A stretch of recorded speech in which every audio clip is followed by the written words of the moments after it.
Hello everyone, welcome to Passion Studies. My name is Dikshant Sharma and यहाँ पर आज इस वीडियो में हम डिस्कस करेंगे regarding the regular candidates of classes 10 and 12 जो स्टूडेंट्स ऑप्शनल एग्ज़ाम देना चाहते हैं।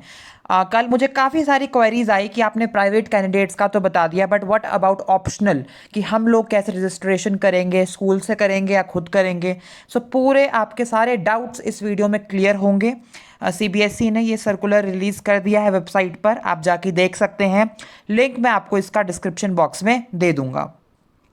तो सब्जेक्ट में यहाँ लिखा है online submission of LOC। LOC का मतलब होता है list of candidates in respect of regular candidates of class 10 and 12 for compartment और इम्प्रूवमेंट एग्जामिनेशन अगस्त सितंबर 2021।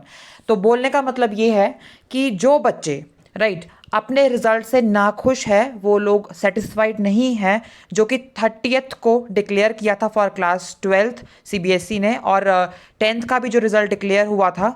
तो बेसिकली जो 10th एंड 12th क्लास के बच्चे CBSE में जो कि अपने मार्क्स से डिससेटिस्फाइड थे, खुश नहीं थे, तो उन स्टूडेंट्स के लिए यहाँ पर CBSE ने ऑप्शनल एग्ज़ाम्स रखवाए हैं कि आप उन एग्ज़ाम्स में अपीयर कर सकते हो।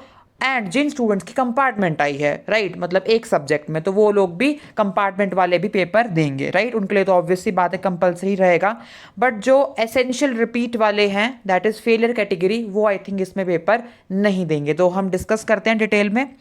यहाँ लिखा है that in continuation of the policies for tabulation for classes 10 and 12 and circular dated August 2, 2021, optional and compartment examinations for the candidates for classes 10th and 12th have been scheduled from 25th August 2021। तो बोलने का मतलब ये है कि जो date sheet पिछले कल 10th अगस्त को CBSE ने रिलीज़ की थी, उसमें आप लोग भी इंक्लूड हो, मतलब कि आपके लिए भी वही डेट शीट होगी। वो ऐसा नहीं कि सिर्फ प्राइवेट वालों के लिए है, प्राइवेट कैंडिडेट्स के लिए है, वो आप लोगों के लिए भी रहेगी। आपके पेपर भी 25 तारीख मतलब कि 25th ऑफ अगस्त से स्टार्ट होंगे। यहाँ लिखा है पहला point that the following categories of class 10 and 12 regular candidates of session 2020-21 will be eligible to appear in this examination. तो यहाँ पर कौन कौन एलिजिबल होंगे इस एग्जामिनेशन के लिए, तो हम देख लेते हैं। पहले, नॉट सेटिस्फाइड विद असेसमेंट, जो लोग अपने जो उनको रिजल्ट मिला है असेसमेंट पॉलिसी के थ्रू, तो वो उससे नाखुश है, वो सेटिस्फाइड नहीं है। Candidates whose result has been declared passed based on the tabulation policy but they are not satisfied with the assessment। तो मतलब कि आप लोगों के सपोज बहुत कम मार्क्स आए हैं, आप लोग सेटिस्फाई नहीं हो, आप डिज़र्व करते थे कि आपके ज़्यादा मार्क्स आए, पर आपके साथ आपको लगता है कि कुछ ना कुछ पार्शियलिटी हुई है, या फिर आपको लगता है कि आप लोग और अच्छा परफॉर्म कर सकते थे इन क्लास 12th। अगर सपोज आपकी परफॉर्मेंस क्लास 11th में अच्छी नहीं थी, क्लास 10th में अच्छी नहीं थी, पर आपने सोचा था कि मैं 12th में आकर बहुत अच्छा करूंगा, मेरे बहुत अच्छे मार्क्स आएंगे, पर टेबुलेशन पॉलिसी की वजह से क्या हुआ कि जो 10th का और 11th का स्कोर लिया गया, उससे आपका ओवरऑल रिजल्ट बिगड़ गया। तो इससे आप नाखुश हो और आप चाहते हो कि मैं दोबारा पेपर दूं, मतलब रिटर्न पेपर दूं, तो ये आपके लिए है, आप ऑप्शनल पेपर दे सकते हो। ठीक है, तो पहले जो नॉट सेटिस्फाइड है इस टेबुलेशन पॉलिसी की वजह से, तो वो लोग पेपर देंगे। सेकेंड है compartment category. Students who are not able to meet the qualifying criteria in one or two subjects and placed in compartment category in classes 12th and 10th respectively। जिन students की compartment आई है या फिर एक subject में या दो में, तो वो लोग जिनका कंपार्टमेंट रिजल्ट लिखा है, तो वो भी एलिजिबल रहेंगे इन पेपरों को देने के लिए। आपको कंपार्टमेंट क्लियर करनी पड़ेगी, तभी आपका 30th को आपका रिजल्ट आएगा, 30 सितंबर तक आपका रिजल्ट आएगा, एंड तभी आप कॉलेजेस में एडमिशन के लिए अप्लाई कर सकते हो फॉर हायर एजुकेशन। अगर आपकी कंपार्टमेंट क्लियर नहीं होती है तो आप नहीं आगे एडमिशन ले सकोगे। तो अभी क्लियर कर लो, अगले साल के लिए मत डिले करना। अभी अपने कंपार्टमेंट के सब्जेक्ट जहां जिसमें भी कंपार्टमेंट आई है वो क्लियर कर लो, आपको चांस मिल रहा है, जो 25th से पेपर होंगे। तो ये है सेकेंड कैटेगरी। थर्ड कैटेगरी है यहाँ पर नॉन कॉम्प्यूटेबल केसेस। अब ये नॉन कॉम्प्यूटेबल केसेस कौन से हैं? Candidates whose result could not be prepared on the basis of tabulation policy in 2021, that is regular candidates of improvement category। Basically क्या होता है कई बार कि कुछ स्टूडेंट्स ऐसे होते हैं जो कि रेगुलर होते हैं, राइट, बट उनका जो रिजल्ट था वो प्रिपेयर नहीं किया स्कूल ने प्रॉपरली, या फिर वो इम्प्रूवमेंट कैटेगरी से थे, राइट, उन्होंने इम्प्रूवमेंट भरा था एंड थे वो रेगुलर ही। तो मतलब कुछ ऐसे एक्सेप्शनल से केस होते हैं कुछ, राइट, एंड उनका रिजल्ट अभी भी हम बोल सकते हैं होल्ड पे है। अगर वो इम्प्रूवमेंट कैटेगरी थी और पहले उनका रेगुलर वो स्टूडेंट्स उन्होंने शिफ्ट कर लिया था, मतलब ऐसे केसेस जिनका रिजल्ट अभी भी डिक्लेयर नहीं है, तो वो वाले मतलब जो नॉन कॉम्प्यूटेबल केसेस है, जिनका रिजल्ट डिक्लेयर नहीं हुआ है, एरर आ रहा है, तो वो भी यहाँ पर पेपर देंगे। आप अपने स्कूल से कांटेक्ट कर सकते हैं क्योंकि आप रेगुलर स्टूडेंट थे, एंड आपका जो स्कूल है वो आपका एलओसी में नाम दे देगा लिस्ट ऑफ कैंडिडेट्स में, राइट। तो ये वाली कैटेगरी भी है। उसके बाद यहाँ पर है D, that is sixth subject cases.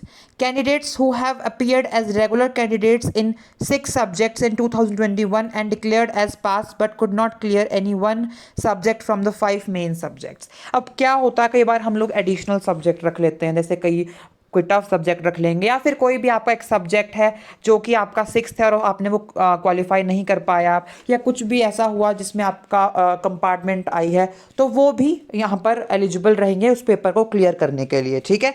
तो 6 सब्जेक्ट अगर आपने क्वालिफाई नहीं किया है, पास नहीं किया है, तो वो भी आप यहाँ पर दे सकते हैं। अगर वो सब्जेक्ट इस लिस्ट के, जो अभी लिस्ट होगी आगे हम देखेंगे, उसमें अगर होगा तो लिस्ट ऑफ सब्जेक्ट में होगा तो आप वो पेपर दे सकते हैं, राइट। तो इन शॉर्ट बोलूँ, यहाँ पर ये जो 4 कैटेगरीज है बताई हुई, सिर्फ यही एलिजिबल रहेगी as a regular student to appear in these optional exams, right. जो फेलियर कैंडिडेट्स हैं, मतलब जिनके 3 या 4 सब्जेक्ट्स में फेल हुए हैं वो, राइट, वो एलिजिबल नहीं रहेंगे, वो अगले साल ही पेपर दे पाएंगे। उनके जो फॉर्म्स हैं मोस्ट प्रोबेबली अक्टूबर, नवंबर, दिसंबर के टाइम इस साल भरे जाएंगे ऑनलाइन सीबीएसई की वेबसाइट पर। मैं बता दूंगा कब डेट्स आएगी, कैसे भरना है, डोंट वरी, ठीक है। तो वो अगले साल ही होगा आपका काम।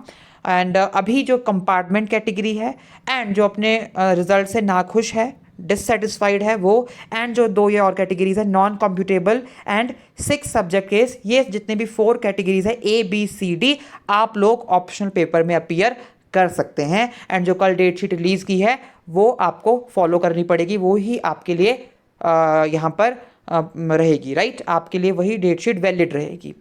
अब यहाँ पर है second, that is subjects for examination. CBSE will conduct the examination in 19 subjects for class 12th and 10 subjects for class 10th only as given in annexure 1।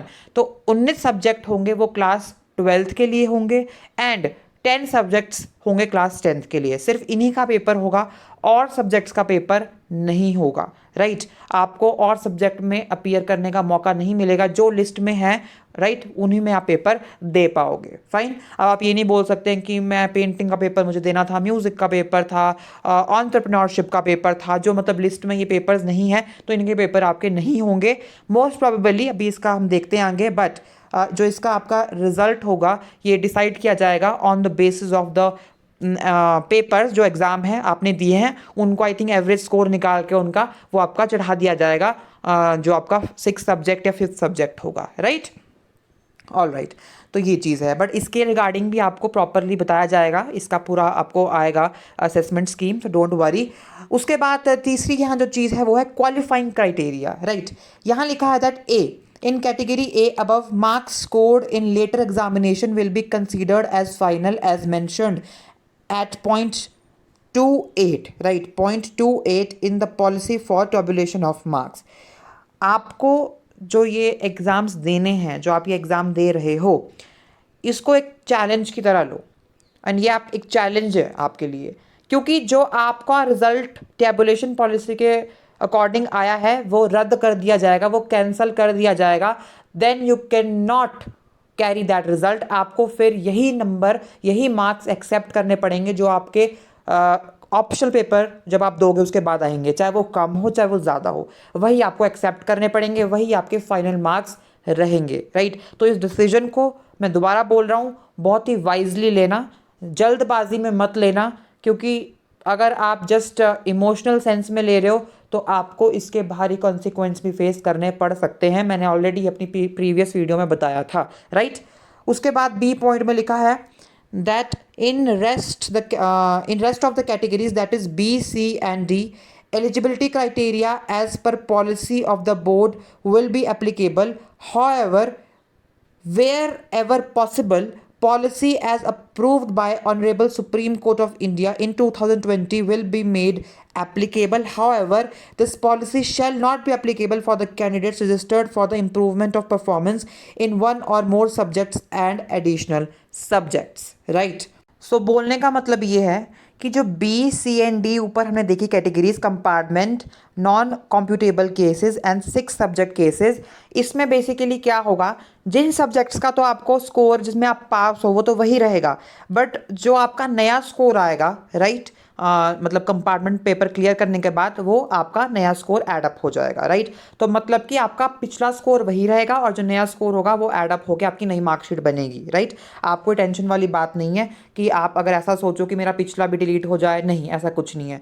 जो सिर्फ एक कैटेगरी है नॉन सेटिस्फाइड, उनका सारा नया होगा, क्योंकि जितने भी उन्होंने पेपर भरे हैं, राइट, उस पेपर में उनका नया स्कोर ऐड होगा, राइट। फिर उनको पुराना स्कोर अपना एक्सेप्ट नहीं कर सकते वो, चाहे वो ज़्यादा ही था पिछली बार। चाहे मान लो, एग्जांपल देता हूँ, आपने सपोज 2 सब्जेक्ट के लिए पेपर भरा, like geography and sociology. Geography में पहले आपके मार्क्स थे एक सब्जेक्ट में 80, राइट, और सोशियोलॉजी में थे आपके 65। अब आपने ऑप्शनल पेपर दिया, आपके ज्योग्राफी में हो गए 80 से कम होके 60 एंड सोशियोलॉजी में हो गए 40। अब यहाँ पर क्या होगा कि आपको वो ही जो कम आए हुए मार्क्स है वही एक्सेप्ट करने पड़ेंगे, जो पहले थे आपके वो नहीं रहेंगे, राइट, चाहे वो ज़्यादा ही थे। ये मैं बात कर रहा हूँ उनकी जो सेटिस्फाइड नहीं है अपने रिजल्ट से और एज अ ऑप्शनल एग्जाम में नॉन सेटिस्फाइड कैंडिडेट मतलब की तरह अप्लाई करना चाहते हैं, राइट। तो फिर उनके लिए ये बात है, बट जो रेस्ट 3 कैटेगरीज है बी सी एंड डी, उनका ऐसा नहीं रहेगा।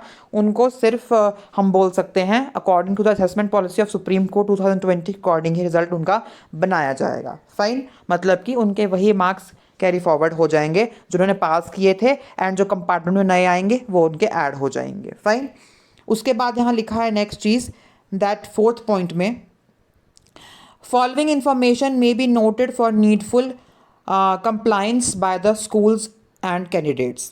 First, schools shall have to submit LOC, list of candidates, in respect of all candidates who were regular students of their school during the session 2020-21 and wish to appear in the examination due to any reasons mentioned from A to D above. तो अगर आप एक regular student थे 2020-21 session के and आपने एक regular student की तरह स्कूल अटेंड किया था, तो आप अपने स्कूल को बोल सकते हो कि मुझे इन पेपरों में अपीयर करना है, मैं सेटिस्फाइड नहीं हूँ, या मेरी कंपार्टमेंट है, या कोई भी इनमें से रीज़न है ए बी सी डी में से, तो आपका जो स्कूल है वो पोर्टल पे, ऑनलाइन जो पोर्टल है इसका LOC सबमिशन का, वहाँ पर जाके आपका नाम रजिस्टर कर देगा, राइट, एंड आपका एडमिट कार्ड भी आ जाएगा इन कमिंग वीक्स। जितनी जल्दी रजिस्ट्रेशन होगी उतनी जल्दी आपका एडमिट कार्ड आ जाएगा। तो आप बोल सकते हो स्कूल को, पोर्टल ऑलरेडी ओपन हो गया है आज से, तो आप आज ही इन्फॉर्म कर दो, राइट, एंड फिर आपका स्कूल जल्दी से जल्दी रजिस्ट्रेशन कर देगा, एंड फिर आपका आई थिंक बिफोर 20th आपका एडमिट कार्ड आ जाना चाहिए, राइट, मोस्ट प्रॉबेबली। उसके बाद यहाँ लिखा है, the regular students of session 2020-21 can submit their candidature through their respective schools only. There is no provision for applying directly to the board.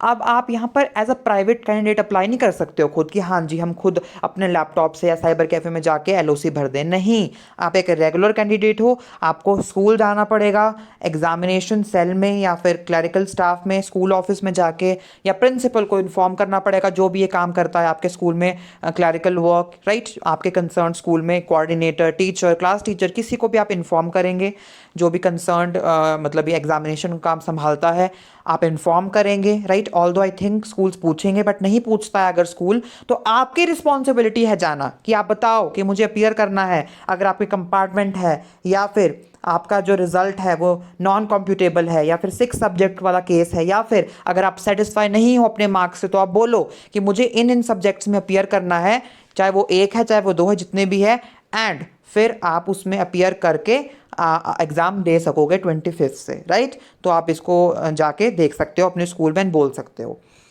उसके बाद जो नेक्स्ट है यहाँ पर वो ये है C पॉइंट में, The facility for the school to submit list of such candidates through CBSE website will remain available as per schedule given in Annexure 2. तो हम देखते हैं Annexure 2 में राइट कि कब तक ये फैसिलिटी रहेगी। एंड उसके बाद लिखा है fee will be applicable as per details given in Annexure 2, और जो फ़ी का है वो भी Annexure 2 में मेंशन रहेगा।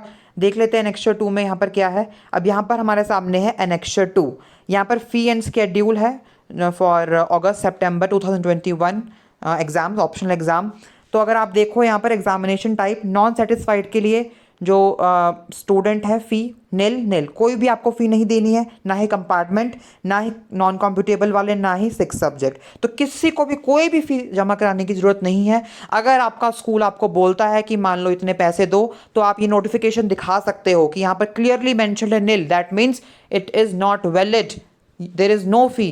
ठीक है, ज़ीरो, आप कोई भी फ़ी नहीं पे करेंगे, राइट। कोई भी स्कूल नहीं मान सकता है आपसे फ़ी। अगर वो मानता है तो आप like you know as a aware student, aware citizen, आप अपने पेरेंट्स को बोलो कि हमारे से स्कूल फ़ी मांग रहा है, आप CBSE को इन्फॉर्म कर सकते हो, राइट। तो ये आप बिल्कुल आपको अवेयर होना चाहिए इस बात से, क्योंकि कई बच्चे ऐसे होंगे जो बेचारे फ़ी पे कर देंगे जितना स्कूल बोलेगा, एंड फिर बाद में क्या होता है कि फिर like this is very very wrong with that student also. And हम बोल सकते हैं कि हमें अवेयरनेस ही नहीं थी, पहले ही अवेयर हो जाओ इस चीज़ से। इसमें जब क्लियरली मेंशन्ड है, राइट, तो आपको कोई भी फ़ी पे नहीं करनी है।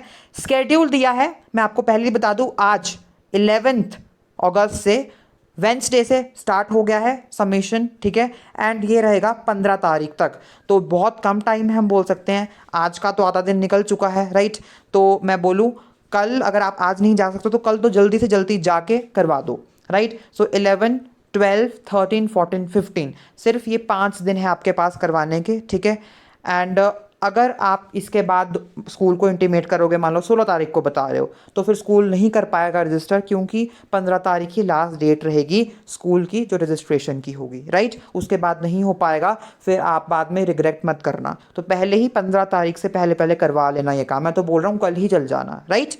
उसके बाद यहाँ पर मैंशनड है dates are sacrosanct, no extension on any ground will be given, as online services are available 24/7 including holidays. No excuse of the same or of any technical ground will be accepted. तो बोलने का मतलब ये है 24/7 ये जो service है online available रहेगी CBSE द्वारा। 5 दिन है आपके पास, 11 से लेकर 15 अगस्त तक, जल्दी से करवा लो, ठीक है। एंड उसके बाद एक्सटेंड नहीं होगी डेट्स कि आप सोचो कि 16 से फिर एक्सटेंड कर देंगे, ऐसा कुछ नहीं होने वाला। बहुत रेयर है, इन्होंने क्लियरली मेंशन कर दिया कि वी विल नॉट एक्सटेंड, क्योंकि अब दिन कम है, 25 से पेपर स्टार्ट हो जाएंगे, एंड आपके फिर आई थिंक 15 के बाद आपको एडमिट कार्ड मिलना शुरू हो जाएंगे, right. Schools shall ensure that the LOC is submitted finalized well before the last date and time. तो स्कूल्स ने इंश्योर करना है कि 15 से पहले पहले LOC एंड जो पूरा स्केड्यूल मतलब सबमिशन है वो पूरा स्केड्यूल टाइम में कर ले, लेट मत करे, क्योंकि फिर स्कूल्स भी रजिस्टर नहीं कर पाएंगे 15 तारीख के बाद, जो यहाँ क्लियरली मेंशन्ड है, राइट। फिर लिस्ट ऑफ कैंडिडेट्स उनको टाइम टू टाइम देनी पड़ेगी। तो ये है Annexure 2 में लिखा हुआ। उसके बाद यहाँ पर लिखा है schools will be informed about the date of downloading of the admit cards in due course. In the case of any discrepancy in the admit card, schools should contact concerned regional offices of the board. तो जो schools हैं उनको बता दिया जाएगा कि कब आपके जो एडमिट कार्ड्स है वो आएंगे, फिर स्कूल्स डाउनलोड करेंगे एंड फिर आपको प्रोवाइड करेंगे, ठीक है। ये स्कूल का काम होगा, तो आप स्कूल से टच में रहना, ठीक है। आपको स्कूल बता देंगे एंड आप टाइम टू टाइम पूछते रहना, मतलब राइट के एडमिट कार्ड्स के बारे में। लाइक 15 के बाद मोस्ट प्रोबेबली आ जाएंगे एडमिट कार्ड्स, राइट। 20 से पहले पहले आ जाने चाहिए। एंड कोई भी ऐसी डिस्क्रिपेंसी, कोई मिस्टेक, कुछ ऐसा होता है तो स्कूल फिर क्या करेंगे, जो रीजनल ऑफिस होता है कंसर्न स्टेट का, राइट, जो स्कूल के अंडर आता है, तो फिर वहाँ पर वो लोग इस चीज़ का निवारण कर सकते हैं, उससे बात कर सकते हैं रीजनल ऑफिस में जाके। उसके बाद यहाँ लिखा है that CBSE will be holding examinations at the designated centres in the country and abroad. जो एग्जामिनेशन सेंटर्स होंगे वहीं होंगे, आपके पेपर घर से नहीं होंगे, ना ही ओपन बुक होंगे। जो बच्चे पूछ रहे थे कि ऑनलाइन कि ऑफलाइन, तो ये ऑफलाइन है, सेंटर में जाना पड़ेगा। उसके बाद यहाँ पर लिखा है centre will be fixed keeping in the view of covid protocols and students will also be required to follow the same strictly. सारे कोविड प्रोटोकॉल्स आपको फॉलो करने पड़ेंगे, mask, sanitizer, mask, double mask and अपने gloves वगैरह पूरे properly जाना पहन के, ठीक है। एंड प्रॉपरली आपको देखना है कि आपकी सेफ्टी इंश्योर्ड है कि नहीं। and each center a smaller number of candidates will be allotted to implement social distancing norms strictly. Her centre में प्रॉपरली नॉर्म्स जो आपके रूल्स रेगुलेशन है कोविड के वो आपको फॉलो करने पड़ेंगे।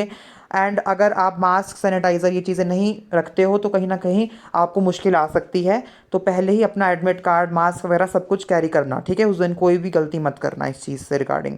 उसके बाद लिखा है before approaching the schools for submitting the forms of LOC candidates are requested to read and understand the following annexures carefully. Annexure 1 that is subject list of class 12th and class 10th, फिर fee structure of class 10th and class 12th, annexure 2 and annexure 3 में है detail procedure of submitting online application. तो कैसे online application submit करनी है वो भी annexure 3 में है और हम भी डिस्कस करेंगे यहाँ पर।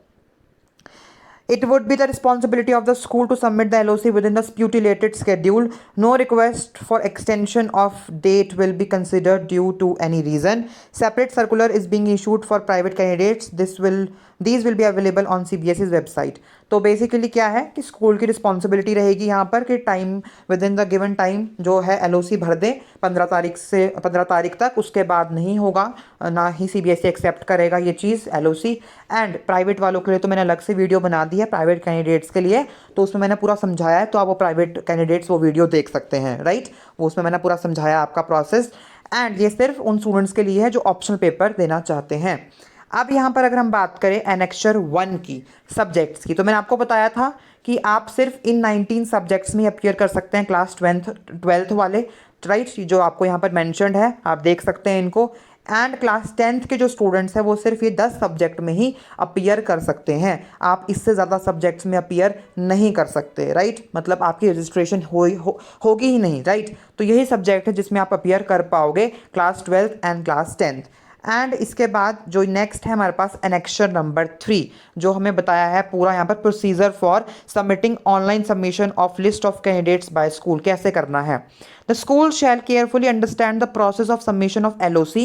The student shall be contacted well in advance to ensure timely submitted of data and LOC. The following step shall be followed, right? The schools will log into their school account by going on CBSE website. Second, the list of all the regular candidates of the school will be available in the school account. Third, the schools will read the names of the candidates and subject from the available list of those who wish to appear in the examination. The school will finalize the selection. तो भाई basically ये आपके लिए नहीं है, ये सारा school के लिए रहेगा, राइट। स्कूल लॉग इन करेगा अपने ऑफिशियल अकाउंट से, फिर लिस्ट आ जाएगी सामने, फिर वो सिलेक्ट करेंगे जो बच्चे करना चाहते हैं अप्लाई, फिर फाइनलाइज सिलेक्शन करके वो सबमिट कर देंगे, ठीक है। तो ये स्कूल का काम रहेगा, क्लरिकल डिपार्टमेंट का। बस आपको स्टूडेंट्स क्या करना है कि अगर आप चाहते हो तो आप अपने स्कूल को इन्फॉर्म कर दो, इंटीमेट कर दो कि हमें भी एग्जाम देना है। With this I am ending the video. कोई भी कंफ्यूजन, कोई भी क्वेरी इंस्टाग्राम पे पूछ लो, ट्विटर पे पूछ लो, राइट, या फिर आप मेरे टेलीग्राम पे पूछ सकते हो, तीनों लिंक डिस्क्रिप्शन में है। For the time, keep watching the videos, share this video with your friends ताकि उनको भी ये ऑप्शनल पेपर का पता चल जाए, जो कन्फ्यूजन है उनके मन में। And I wish you all the very best for your exams. अगर आप सच में देना चाहते हैं, जो ये अब आपके पास 13-14 डेज बचे हैं, इनको अच्छे से यूटिलाइज करना, वेस्ट मत करना। वीडियोज़ आती रहेगी, आपको हर चीज़ इन्फॉर्म की जाएगी। एंड इसके साथ ही एंड करूँगा। All the best and thank you so much.